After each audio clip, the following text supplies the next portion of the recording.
एक ब्राह्मण के घर में, ब्राह्मण की 2 स्त्रियां थी, एक से कुछ बालक हुए थे, एक से एक बालक एक कन्या। वो एक बालक थे भरत जी। वे कुछ नहीं कहते, चुपचाप रहते, जो काम करने को कह दो वो कर लेते। कुछ समय बाद ब्राह्मण ठाकुर जी के धाम गए। अब भाइयों ने विचार किया कि इसे ज्यादा पढ़ाएंगे तो ये आगे जाके दिक्कत करेगा, जायदाद में हिस्सा मांगेगा, समझ आ जाएगी इसे अनपढ़ ही रहने देते। उन्हें पढ़ाया नहीं गया, घर के काम काज करवाते, वो सब कर देते। अब घर वाले तो करवाते जो करवाते, बाहर वाले भी करवाने लगे। अरे भरत जरा ये ला देना, अरे भरत जरा सामान उतरवा देना, ये थोड़ी सी सफाई कर देना, ये बाहर से सामान ला देना, वो सब कर देते। इस सरलता को लोगों ने उनकी मूर्खता समझी और उन्हें नाम दे दिया जड़ भरत। जड़ यानी जड़ किसे कहते हैं?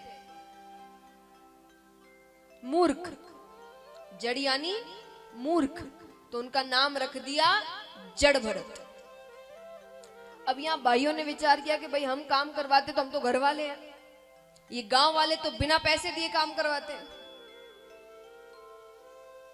पत्नियों ने कहा एक काम करो, गांव के बाहर जो खेत है ना, इसे वहां भेज दो कि वहां रखवाली करो। भाइयों ने कहा रोज रोज भोजन कौन पहुंचाएगा? अरे बोले कौन पहुंचाएगा, 1-2 दिन पहुंचाएंगे फिर बंद कर देंगे, अपने आप कोई ना कोई तैयारी कर लेगा, अपनी सुविधा देख लेगा। ठीक है, उन्हें बड़े प्यार से बुलाया गया, समझाया गया, देखो यहाँ का काम काज तो हम संभाल लेते हैं, पर गांव के बाहर जो पिताजी का खेत है उसका ध्यान कौन रखे? तुम वहां चले जाओ, भोजन हम रोज पहुंचा दिया करेंगे तुम्हें। उन्होंने कहा ठीक है, फिर चले जाते हैं। 1-2 दिन भोजन आता है, फिर भोजन आना बंद हो जाता है। कई दिन हो गए, उन्होंने भोजन नहीं किया। अब उनके खेत के पास एक प्राचीन माता भद्रकाली का मंदिर था।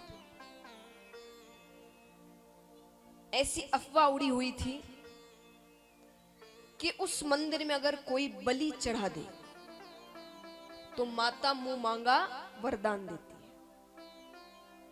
अब ये बात एक डाकुओं का गिरोह था, उन्होंने सुन लिया।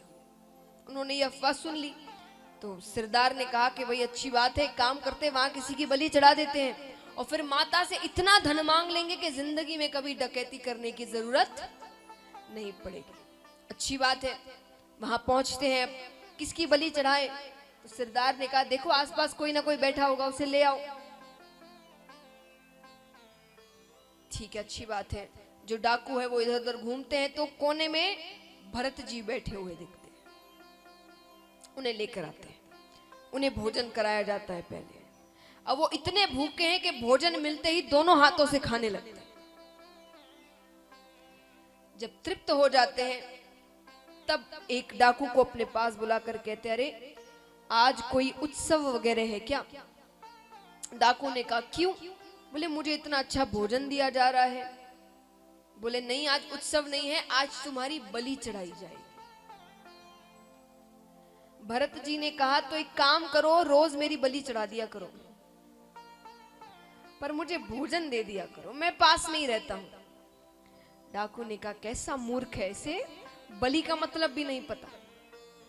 अच्छी बात है, भोजन हो जाता है, अब मंदिर में लेकर आते हैं उन्हें, फिर कहते देखो अब तुम नेत्र बंद करके सर झुकाकर बैठ जाओ। क्यों? बोले क्योंकि अब माता दर्शन देने आएगी। भरत जी ने कहा ठीक है, वे नेत्र बंद करके सर झुकाकर बैठ जाते हैं। यहाँ बलि चढ़ाने के लिए जैसे ही तलवार उठाता है वो डाकू, के वहां पर साक्षात मां भद्रकाली प्रकट होती है और माता और डाकुओं के बीच युद्ध होता है उस भक्त को बचाने के लिए। भरत जी यहाँ पर, अच्छा आप यहाँ देखिए, भरत जी को यहाँ पर दर्शन देकर ज्ञान प्रदान कर कर माता चली जाती है। अब ऐसा नहीं है कि ज्ञान मिल गया तो वे वापस अपने भाइयों के पास जा रहे हैं या अपना हक मांग रहे हैं, नहीं, वे उस खेत के पास ही बैठे हैं। उसी की रखवाली कर रहे हैं। ओम नमो भगवते वासुदेवाय। ओम नमो भगवते वासुदेवाय। ओम नमो भगवते वासुदेवाय। ओम नमो भगवते वासुदेवाय। वासुदेवाय नमो वासुदेवाय। वासुदेवाय नमो वासुदेवाय। वासुदेवाय नमो वासुदेवाय। वासुदेवाय नमो वासुदेवाय। ओम नमो भगवते वासुदेवाय। ओम नमो भगवते वासुदेवाय। ओम नमो भगवते वासुदेवाय। ओम नमो भगवते वासुदेवाय। वासुदेवाय नमो वासुदेवाय। वासुदेवाय नमो वासुदेवाय। वासुदेवाय नमो वासुदेवाय।